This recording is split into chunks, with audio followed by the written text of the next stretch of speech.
নমস্কার বন্ধুরা, আজকে আমি তোমাদের টমেটো সস করে দেখাবো। তার জন্য আমি 2 কিলো টমেটো নিয়েছি। টমেটোটা ধুয়ে শুকনো করে নিয়েছি। এরকম ভাবে টমেটো মাঝখানে দুটো চিড়ে নিয়েছি। তার জন্য নিয়েছি 2 চামচ ভিনেগার, লেবুর রস 2 চামচ, আর এটা হচ্ছে তেঁতুলটা ভিজিয়ে তেঁতুলের কাঠটা নিয়েছি, আর নুন আর চিনি তো যেটা লাগবে সেটা 1 কাপ নিয়েছি, আরও লাগবে হয়তো। এবার টমেটোগুলোকে আমি প্রেসার কুকারে দিয়ে, জল দেবো না, একটু প্রেসার কুকারে দিয়ে সিটি মেরে নেব দুটো। প্রেসার কুকারে টমেটোগুলো নিয়ে নিয়েছি। এবার আমি বন্ধ করে দুটো সিটি মেরে নেব।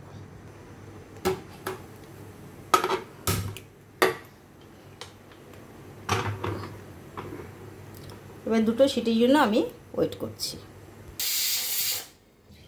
হ্যালো বন্ধু, আমার টমেটোটা দুটো সিটি মারা হয়ে গেছে।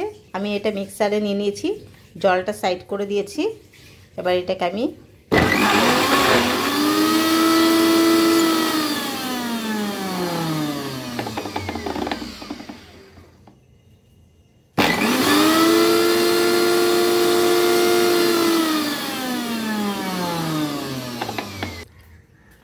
ভালো করে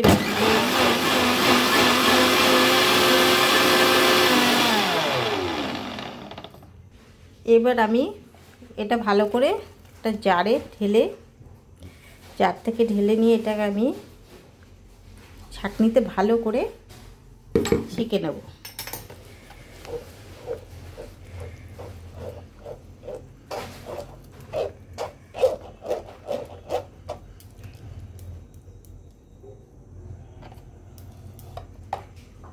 আমার টমেটোগুলো সেকা হয়ে গেছে, আর টমেটো থেকে এই দানাগুলো বেরিয়েছে, এগুলোকে ফেলে দেবো, নাহলে ভালো হবে না।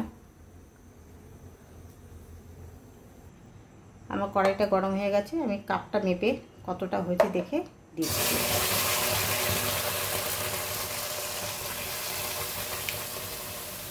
আড়াই কাপ মতন হয়েছে, কারণ চিনিটা আমাকে এটা মেপে দিতে হবে।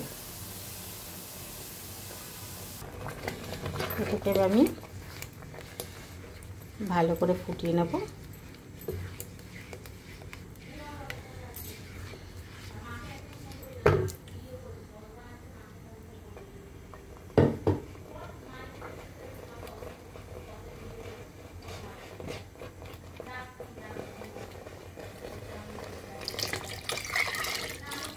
টমেটো সিদ্ধ করা যে জলটা ছিল সেটা আমি দিয়ে দিলাম।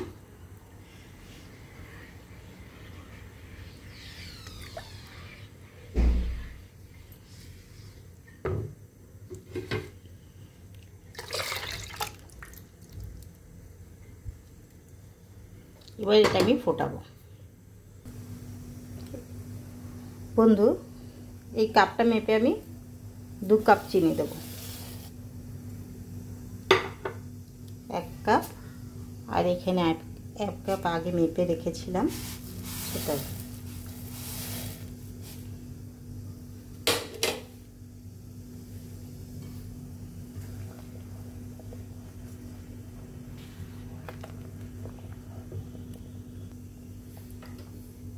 অল্প নুন দেবো,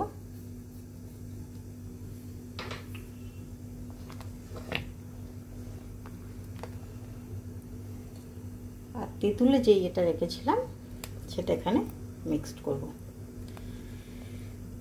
তেঁতুলটা ভালো করে ভিজিয়ে রেখেছিলাম জলে, তারপর ছাঁকনিতে ছেঁকে নিয়েছি। তেঁতুলটা দিলে সসটা একটু টকটক হয়, টক মিষ্টি দুটো মেশানো থাকে, আর খুব ভালো লাগে খেতে, টেস্টটা খুবই ভালো হয়।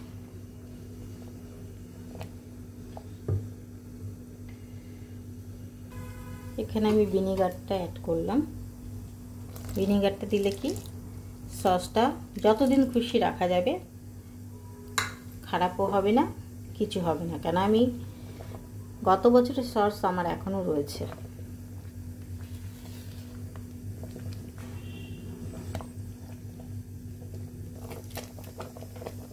হ্যালো বন্ধু, এবার আমি লেবুর রসটা দিয়ে দিলাম, 2 চামচ লেবুর রস। তাহলে কি হবে, কালারটা খুব সুন্দর আসবে।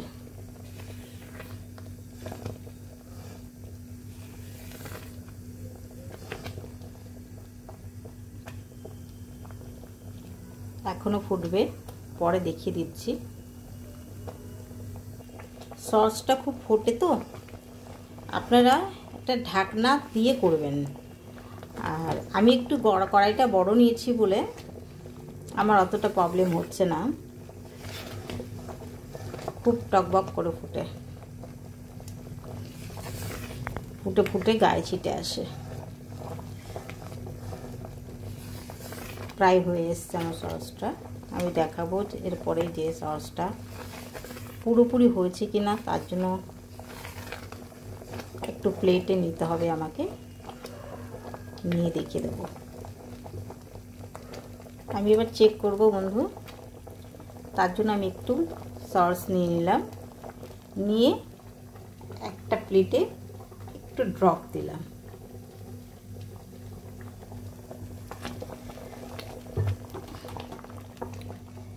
এবার আমি দেখব এটা থেকে কোনো জল গড়াচ্ছে কিনা। কোনো জল আসছে না বন্ধু, ধীরে ধীরে সসটা আসছে। আমার সসটা কমপ্লিট হয়ে গেছে।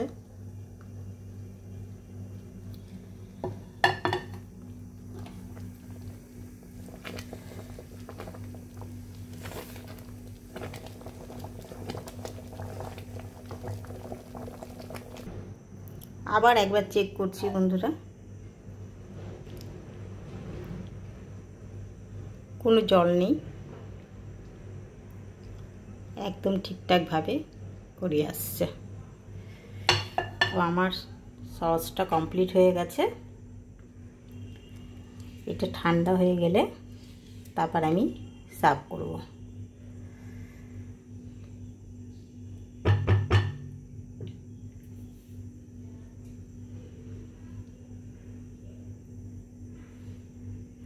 কত সুন্দর কালারটা এসছে দেখুন বন্ধু।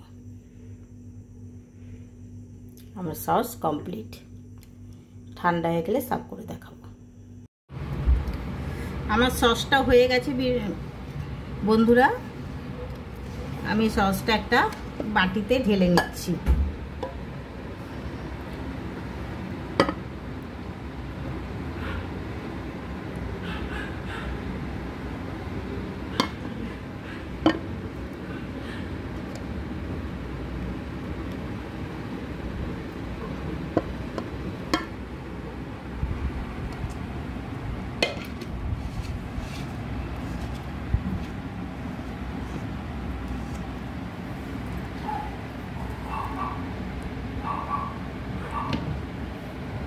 এবার আমি এই জারগুলোর ভিতরে সসটা ভরবো।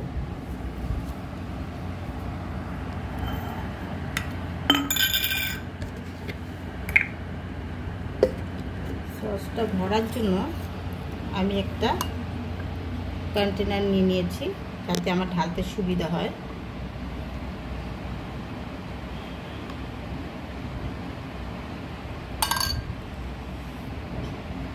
দারুণ সস হয়েছে।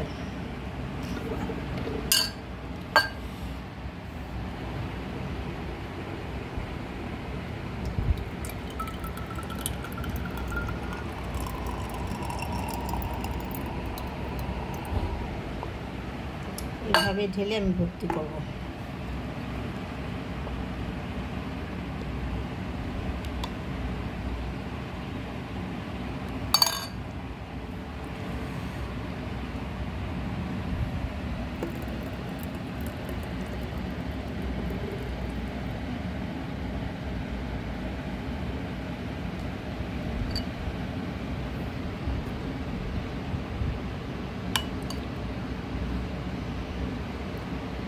সসের কালারটা খুব সুন্দর হয়েছে।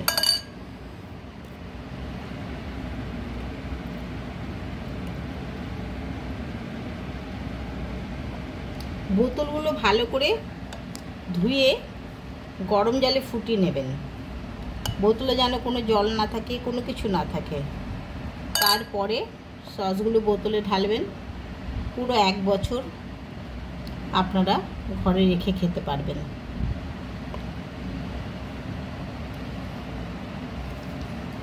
একটা ভর্তি হয়ে গেছে, একটাতে ঢালছি আমি পেঁয়াজ।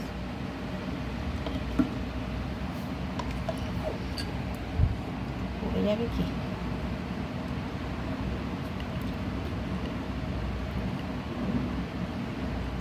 একদম দারুণ সস হচ্ছে, যেমন কালার তেমন বন্ধুরা খেতেও টেস্ট হবে, প্রচুর টেস্ট হবে।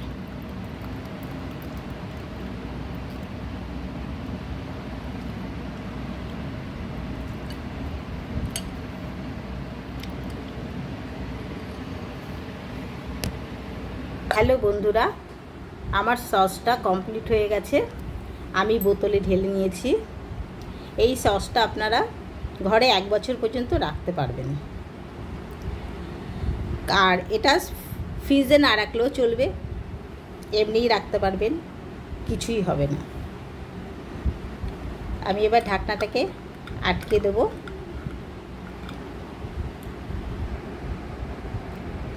Thank you viewers.